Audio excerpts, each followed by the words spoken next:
આજથી ડાયલ 112 જનરક્ષક પ્રોજેક્ટની શરૂઆત અદ્યતન કંટ્રોલ સેન્ટર 50 જનરક્ષક વાહનનું અમિત શાહે લોકાર્પણ કરશે। નાગરિકોની સુરક્ષા અને તાત્કાલિક મદદ માટે નવી helpline dial 112 integrated emergency response support સિસ્ટમની શરૂઆત। તમામ ઇમરજન્સી સેવા હવે એક જ હેલ્પલાઇન નંબર પર મળી રહેશે। तो dial 112 integrated emergency response support system की शुरुआत अमित शाह लोकार्पण करशे।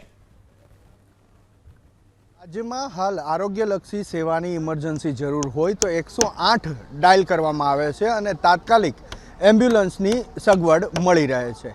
ए ज रीते हवे राज्यना पोलीस विभागमां पण आजथी जनरक्षक प्रोजेक्टनी अमलवारी शरू थवा जई रही छे। नागरिको कोईपण प्रकारनी इमरजन्सी होय तेनी अंदर 112 नंबर डायल करी अने आ जनरक्षक